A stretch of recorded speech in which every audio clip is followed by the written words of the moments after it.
¿Qué tal? Muy buenas tardes y bienvenidos a Málaga TV, al magazine de PTV, que hoy vamos a comenzar con nuestro espacio mensual dedicado a la historia de la educación, un apartado que nos viene siempre de la mano de nuestro querido colaborador José Antonio Mañas, que está ya aquí con nosotros. José Antonio, buenas tardes. Hola, buenas tardes, ¿qué tal? ¿Cómo estamos? Y hoy tenemos a un colaborador que se incorpora a este espacio de historia de la educación, aunque no va a hablar de los temas que va a tratar José Antonio, pero si quiere puede también apuntar algo, nuestro también querido colaborador, José Luis Escudero, de Mirando al Cielo. José Luis, buenas tardes. Muy buenas tardes, buenas tardes.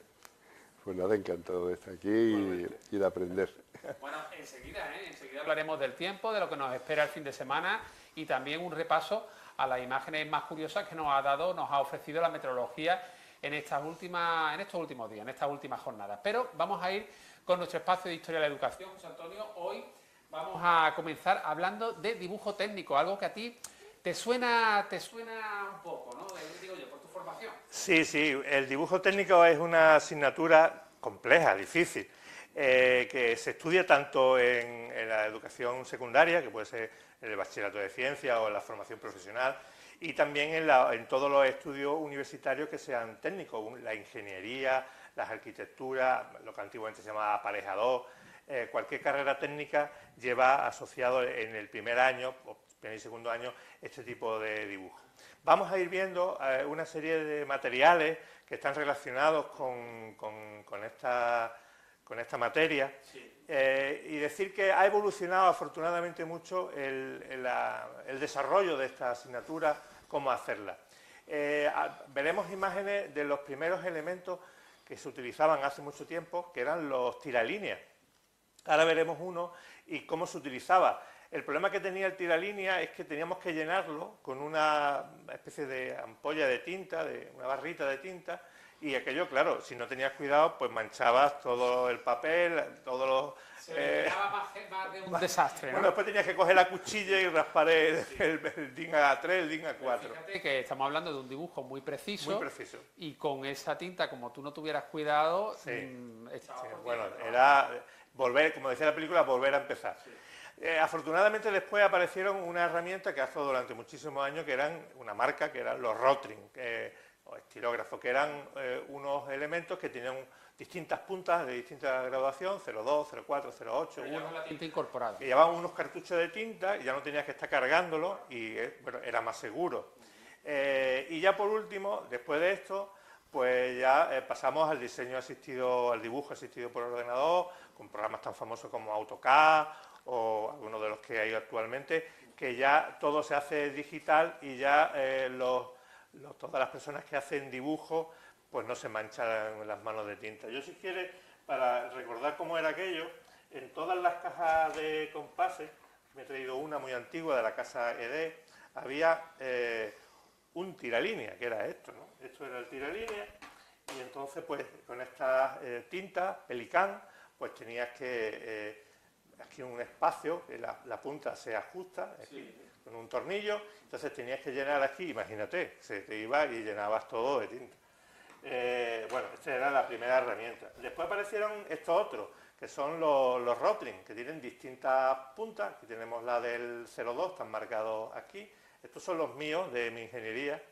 El 02, el 04 y el 08. Y aquí, ¿ves? Estos son los cartuchos de tinta. Se le cambiaba la barrita esta y podías dibujar pues con todos los instrumentos que hemos visto, pues, estamos viendo. Esto ya no existe. No, nada. Estos son reliquias del pasado. Del Museo Y esas del Museo Andaluz de la Educación. Bueno, y otros elementos fundamentales para el dibujo técnico son herramientas como, por ejemplo, el mismo compás, ¿no?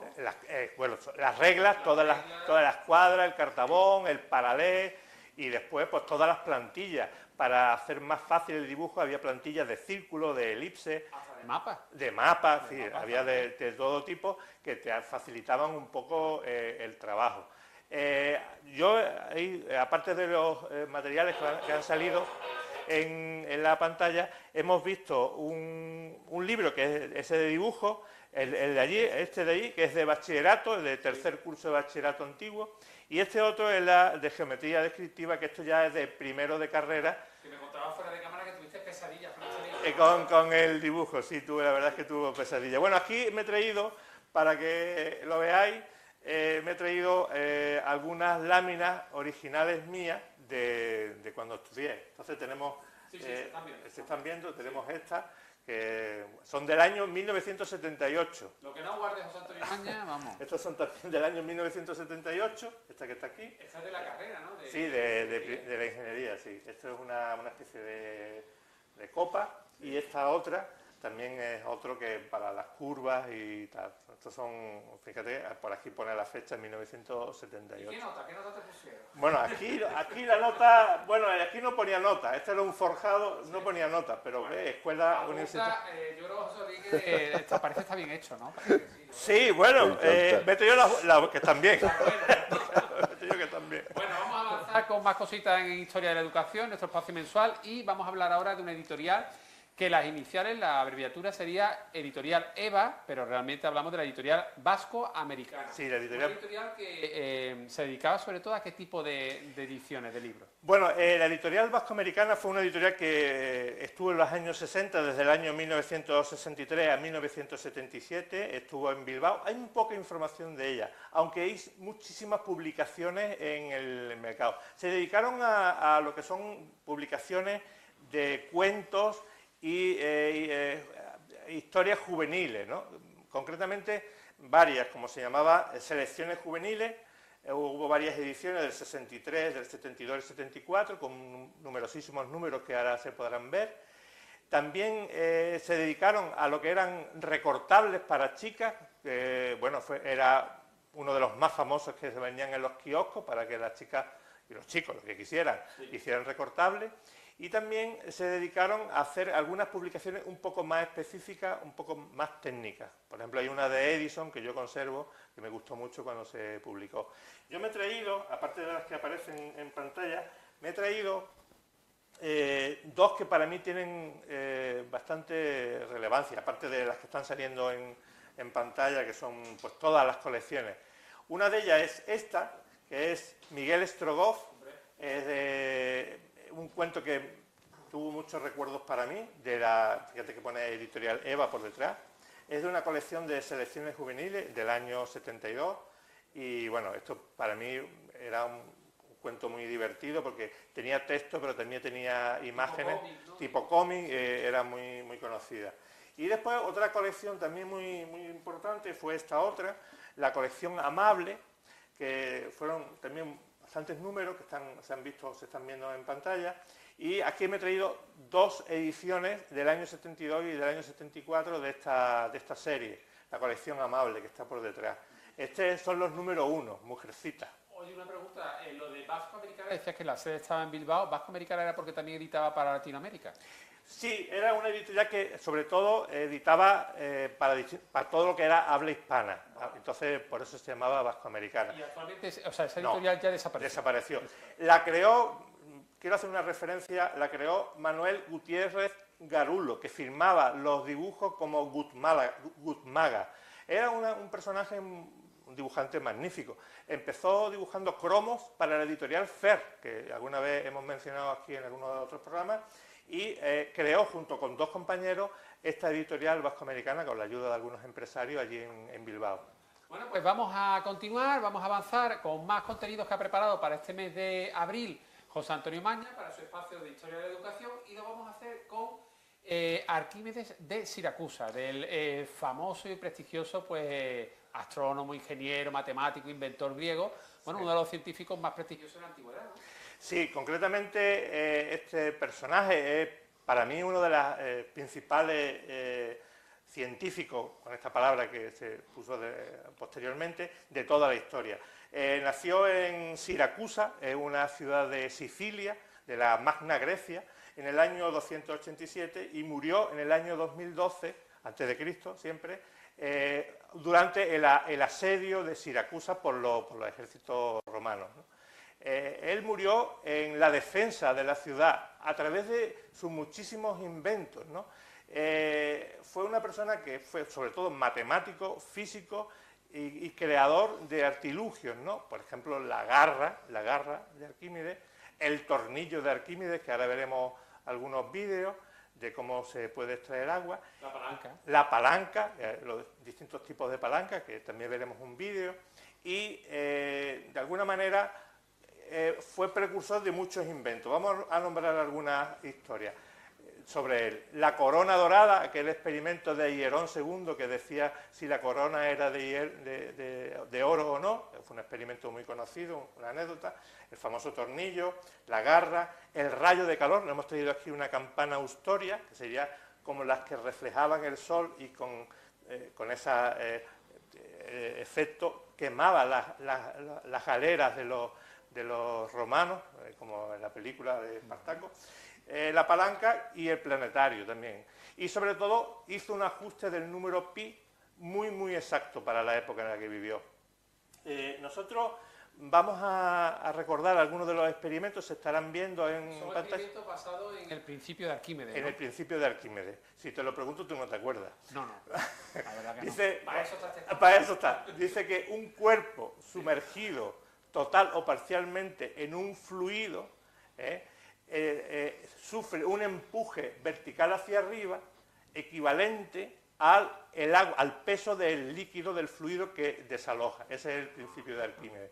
Y en ese principio se basan muchísimos experimentos, entre ellos la flotabilidad de los barcos, que es fundamental para el comercio, ¿no? Para la investigación, la navegación, ¿no? Y también otros muchos, por ejemplo los submarinos. De hecho hay un vídeo de los que hemos hecho en el que he fabricado un submarino con una botella de plástico, con un globo interiormente. Entonces ese globo lo que hace es que cambia el peso del submarino, la densidad del agua es mayor que la densidad del aire dentro del globo, entonces sube y baja el submarino en esa pecera que tenemos ahí en el museo. Y hay muchos más experimentos, por ejemplo, una lata de Coca-Cola normal y una lata de Coca-Cola Light. La lata de Coca-Cola normal se hunde, mientras que la Light flota por la densidad del líquido y por el peso que tiene. Claro, entiendo que la Light no tiene azúcar o tiene menos peso, y tiene menos densidad, efectivamente, por eso flota. flota. Y después, la otra normal, al pesar más... se va al fondo. Y otro experimento que también está en uno de los vídeos que hemos hecho es una bola de plastilina, una bola de plastilina negra, que si la pongo se va al fondo. Sin embargo, si yo esa misma bola con el mismo peso le pongo forma de una especie de cazuela, flota, porque está desalojando más agua que la bola, que era redondita, que se va al fondo. Esta desaloja más volumen de líquido, de agua en este caso, tiene más fuerza de empuje y se mantiene flotando. Bueno, luego vamos a hacer aquí en poquitos segundos un experimento, una experiencia aquí en plató. Siempre decimos que a José Antonio le gusta cambiar un poco el decorado, y a mí me encanta que lo haga, José Antonio. Pero también tenemos imágenes de distintos tipos de experiencias, experimentos con palancas, ¿no? Sí, efectivamente. Bueno, uno de los inventos que hemos dicho de Arquímedes es la palanca. Entonces, hay tres tipos de palanca, nos hemos traído aquí alguna de ellas. La palanca de primer género sería, por ejemplo, una tijera que tiene el punto de apoyo en el centro y la fuerza, y aquí está, digamos, donde se hace Todo esto se debe a Arquímedes de Siracusa. Correcto. Después tenemos la de segundo género y la de tercer género, que sería las pinzas y el cascanueces. Estos son los tres tipos de palanca que inventó, que definió Arquímedes de Siracusa, ¿no? Y bueno, se están viendo distintos elementos, distintos tipos en pantalla, de los que Pero que al final todo lo que aportó en su momento, en la antigüedad, Arquímedes, hoy en día sigue estando en uso y es fundamental para nuestra vida cotidiana. Claro, todos esos elementos que se están viendo en ese vídeo que se está proyectando son elementos que se utilizan a diario, y otros muchos más, que bueno, tampoco era cuestión de ser exhaustivo, ¿no? Oye, tenemos por ahí un experimento que nos va a hacer en vivo, ¿no? Sí. Antonio, a ver, bueno, vamos a hacer este experimento. Esto es una cosa muy sencillita para demostrar el principio de Arquímedes. Tenemos una probeta. Sí, tenemos una probeta llena de agua, que está, no se ve muy bien, pero... Agua normal. Agua de grifo, sí, de aquí Agua de la tabla. de aquí cerca. Entonces, fíjate que la marca que está en el nivel 8, sí, en la probeta, 8 mililitros, ¿no? Entonces, y fíjate que aquí esta pesa, que pesa 50 gramos, sí, y marca ahí 0,5 newton. Recuerda que el newton es es una unidad de fuerza. Si yo quito esto es un dinamómetro, si yo quito el dinamómetro de aquí, que está al aire, y cojo y lo introduzco dentro de la probeta, dentro del agua, entonces fíjate que ahora ha subido el dinamómetro y está en 0,3 newton, o sea que hay un empuje hacia arriba que está recibiendo la pesa que hace que tenga menos fuerza, ¿no? Y fíjate, si pudiéramos verlo, que la marca del agua ha subido. Entonces, lo que ha desalojado la pesa, si lo pasáramos y lo pesáramos, es justamente la fuerza que está ejerciendo el agua contra ese elemento. Todo esto es física, matemática... Física. Lo que inventó, voy a recomendar ese libro, que está muy, muy entretenido, que es de Alcaide, de Alcalde. Es el del teorema. El del teorema, sí. Bueno, ya sabes. Sí, ya sabes la historia de la corona, ¿no? De Hierón II, que no quería saber si era la corona de oro o no. Entonces, un día que se estaba bañando Arquímedes, vio que cuando se bañaba, se metía en la bañera, echaba agua fuera. Y entonces gritó, ¡Eureka! Eureka significa, en griego, lo conseguí.